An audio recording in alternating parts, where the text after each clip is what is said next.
La coordination nationale de la Comifac affirme sa détermination à mettre en exécution les instructions données par le chef de l'État lors d'un conseil des ministres au mois de janvier dernier. Cette instruction de préparer des projets bancables susceptibles d'être financés par la Comifac a fait l'objet d'une première réunion tenue mardi 8 février 2022 à Kinshasa entre la coordination de la Comifac et le conseiller du chef de l'État au Collège Urbanisme et Environnement. On a une structuration ou une restructuration pour pérenniser ce programme de 145 territoires. Et bientôt, vous en aurez des retombées aussi au niveau interne. Le dossier est au niveau de la présidence. Nous devons aller à la rencontre du secrétaire exécutif à Yaoundé, à la rencontre du président en exercice qui organise le 3e sommet des chefs de l'État. Et nous devons aller à la rencontre des partenaires techniques et financiers qui nous expliquent qui sont les bailleurs sur les 3,2 milliards, quelles sont les modalités d'accès à ces financements. Et de là, nous allons revenir ici et traduire en action ce que le président a appelé dossier bancable. Lors de cette réunion stratégique, les deux parties ont convenu de faire une mission de décryptage à Yaoundé, au siège du secrétariat exécutif de la Comifac, afin de s'enquérir des informations utiles devant aider la République démocratique du Congo à constituer ces dossiers. Dans le cadre de notre travail permanent de suivi, donc ça a été annoncé au niveau du Conseil des ministres qu'il faut absolument mettre en place des projets bancables pour pouvoir bénéficier de financement Comifac. Alors, nous sommes venus pour pouvoir échanger avec le coordonnateur national, avec toute son équipe, pour voir comment nous pouvons réaliser cette ambition du président de la République. Nous pouvons retenir deux choses. La première, c'est cette volonté exprimée par le président de la République qui doit nous pousser à travailler. Et la deuxième, nous devons nous battre pour pouvoir obtenir et faire bénéficier au pays des financements afin de faire face au changement climatique. Notons que la question de l'organisation du 3e sommet des chefs d'État membres de la Comifac a été abordée au cours de cette réunion. Les deux parties se sont accordées à continuer les réflexions afin que cette grande rencontre se tienne à Kinshasa au cours de cette année. La seconde étape de cette démarche sera de saisir la primature pour la mise en place d'une commission qui travaillera sur cette question. Le résultat des travaux d'analyse sur la classification intégrée de la sécurité alimentaire a été publié ce mercredi 9 février 2022 à Kinshasa. Ce résultat montre qu'environ 27 millions de personnes sont confrontées à des conditions de crise ou d'insécurité alimentaire aiguë. La situation pourrait s'aggraver dans les mois à venir. Le nouveau rapport montre que même les zones situées dans la ville province de Kinshasa sont gravement touchées. Il prévoit que les chiffres alarmants de la faim resteront probablement inchangés au cours du premier semestre 2022. Quand nous avons parlé de la production agricole, nous avons dit que la faible performance de l'agriculture en RDC est due entre autres au faible accès à la technologie. Donc les producteurs n'ont pas tellement accès aux semences améliorées. Et quand on peut produire, il y a un problème d'écoulement des produits, c'est-à-dire qu'un problème des routes de desserte et des autres infrastructures de transformation. Aussi, les tableaux nutritionnels pourraient même s'aggraver dans certaines régions et parmi les groupes particulièrement vulnérables, notamment les jeunes enfants et les femmes enceintes ou allaitantes, selon le résultat du premier cycle de malnutrition aiguë. Le lait maternel ne sort pas assez, raison pour laquelle on va vers le lait maternisé. Non, le lait maternel sort. Ça, c'est une question de perception et de mythe. Rapprochez-vous vers le professionnel de santé, vous aurez de meilleures orientations. C'est question de banque de lait, Imaginez-vous que vous êtes dans une zone d'urgence où il y a la guerre, où vous allez mettre cette banque-là. Rappelons que l'analyse de la classification intégrée de la sécurité alimentaire est basée sur 4 résultats: la consommation alimentaire, l'évolution des moyens de résistance, la nutrition et la mortalité. Ces enquêtes sont menées pour une période allant du septembre à décembre 2021, puis la période projetée qui va de janvier à juin 2022, conjointement par le Programme alimentaire mondial et la FAO.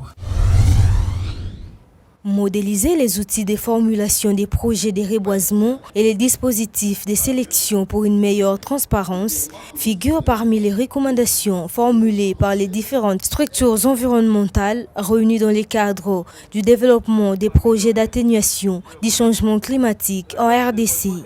Cet atelier a été organisé par la vice-primature en charge de l'environnement et développement durable du 7 au 8 février à Kinshasa.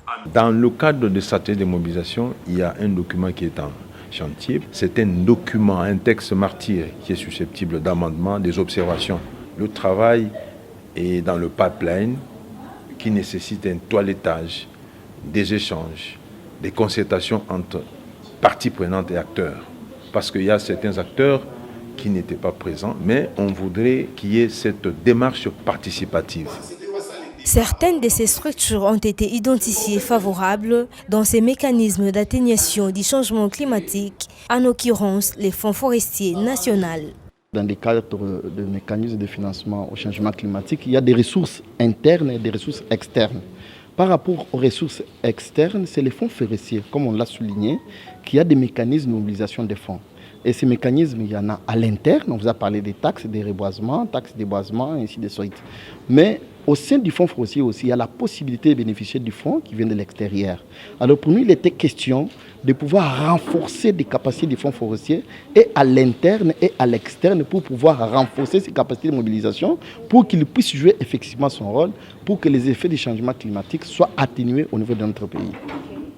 Les recommandations formulées seront validées au cours d'un atelier qui se tiendra du 25 au 26 février à Kinshasa. Des bouteilles, des sachets plastiques ou autres immondices de tout genre font partie du quotidien de Kinois. Plusieurs coins de la capitale de Kinshasa reflètent les poubelles. Les communes, les quartiers, les rues et les maisons d'habitation ne sont pas épargnés. La ville de Kinshasa est une capitale réputée par ses temps d'immondices et ses rivières couvertes de bouteilles en plastique. Selon un médecin, les déchets exposent les enfants à de nombreuses maladies et dérangent quotidiennement leur santé. L'impact sur la santé des enfants, ça il faut qu'on se le dise. Les immondices, déjà étant donné que ce sont des ordures, ça influence en termes de pollution environnementale. Et lorsque l'environnement est pollué, cet environnement n'est plus favorable à la santé de l'enfant. Ce qui peut faire à ce que les enfants vont souffrir ou encore manifester beaucoup de maladies. Les immondices ont un impact négatif sur la santé des enfants et dans la plupart des temps entraînent ce qu'on appelle, dans un terme vulgaire, la maladie de Mensah. S'agissant des conséquences néfastes pour la santé des enfants de nos milieux où il existe plusieurs immondices, le médecin parle de graves maladies qui peuvent entraîner la mort. Les conséquences néfastes, c'est beaucoup plus simple à comprendre dans le sens que, puisqu'on parle ici d'une conséquence ayant trait à la santé physique, parce que les enfants seront malades lorsqu'ils sont en contact avec les immondices, ce qui fait que lorsqu'ils ne sont pas bien soignés, ces enfants vont développer de formes graves de la plupart de ces maladies et pourquoi pas encore aller jusqu'à la mort. Ces professionnels de la santé affirment en outre que ces déchets domestiques ou de la rue renferment plusieurs agents pathogènes et associent plusieurs maladies. La gestion des déchets continue à poser problème à Kinshasa. Des colonies d'immondices sont visibles dans bon nombre de quartiers de la capitale congolaise. Vu que ces immondices sont victimes de maladies, l'autorité compétente devrait prendre ses responsabilités. Un lot constitué de 30 camions balayeurs électriques, 10 gros camions bacs pour évacuation d'immondices, 10 compacteurs et 10 camions bennes a été mis à la disposition de l'hôtel de ville de Kinshasa. À en croire les autorités de la ville, il s'agit là d'une première acquisition de l'ensemble d'engins et matériel commandés sur fonds propres de la ville. Cette dotation de 60 nouveaux engins attend booster l'assainissement de la capitale congolaise et rendre effectif les programmes Kinshasa Bopeto. Au travers le partenariat avec la société Miss Propre, c'est elle qui est choisie pour effectuer la collecte des déchets ménagers dans la commune de la Gombe. En ce qui concerne les camions balais, etc. et tous les autres compacteurs ainsi que les camions bacs, vous verrez au travers le partenariat que nous avons avec la société Al Bayrak. Nous allons continuer sur cette lancée parce que pour nous, la priorité, c'est le quinoa, son mieux-être. Les problèmes liés à la mauvaise gestion des immondices et leurs évacuations ont commencé après que l'Union européenne ait transféré aux autorités locales la gestion des programmes d'assainissement urbain de Kinshasa par OPOC, Raskin à ce jour. La ville est sous l'emprise des déchets. L'Union européenne n'avait plus rien à faire puisque son contrat était à son terme. L'Union européenne a soutenu fortement avec un soutien financier significatif de plus 100 millions d'euros. Les autorités s'étaient engagées à assurer la pérennité, la durabilité des activités du programme après la fin naturelle du programme. Nous avons en plus réussi à faire chuter les niveaux de mortalité infantile et maternelle de presque 50%. Donc moins de maladies liées au choléra, liées à la diarrhée, liées même au paludisme. À Kinshasa, les retards de l'évacuation des immondices posent un vrai problème de santé publique car les décharges constituent des foyers de microbes. Par cet acte, la population a manifesté sa joie d'être à l'abri de ces odeurs nauséabondes. Moi qui viens de vivre tout ça, vraiment je suis tellement émerveillé et je sais qu'on va distribuer ces engins, vont faire du travail dans la ville de Kinshasa et la ville de Kinshasa va encore reprendre donc, sa robe d'attente. C'est ça que nous espérons tous. Certains chauffeurs des bennes à ordures témoignent que les engins laissés par l'Union européenne sont dans les entrepôts faute de carburant. L'hôtel de ville a renforcé son administration quant à la prise en charge des ONG d'assainissement, à la sensibilisation de la population, à la redynamisation de la régie d'assainissement de Kinshasa, ainsi qu'au fonctionnement et renforcement des actions de terrain de l'unité spéciale de protection de l'environnement. Nous avons à l'hôtel de ville reçu le ministre d'État au budget et le ministre de Finances qui sont venus justement pour cette évaluation, cette restitution de ce qui a été les budgets appuyés, enfin les fonds appuyés par le gouvernement central de l'ordre de 2 millions depuis le mois de juillet jusqu'au mois de décembre pour le premier semestre. En ce qui concerne les camions balais, etc. et tous les autres compacteurs ainsi que les camions bacs, vous verrez au travers le partenariat que nous avons avec la société Al Bayrak. Au-delà des engins qu'ils vont eux-mêmes emmener, étant donné l'urgence, nous allons les mettre sur terrain le plus rapidement possible. Rappelons que le gouvernement provincial a affirmé que pour prendre les relais du financement, il s'était entendu avec le gouvernement national pour que celui-ci assure à 80% pendant 1 an jusqu'à ce que la ville passe d'un financement de 20% à 100%.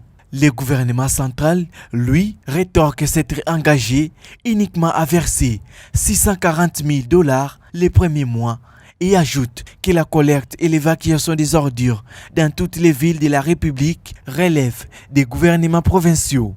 À cette première acquisition d'engins d'assainissement, le compteur est remis à zéro. Cette fois-ci, tous les projecteurs sont braqués vers les gestionnaires de cette nouvelle équipe d'assainissement et d'évacuation des déchets de la ville sur la pérennisation de ces activités.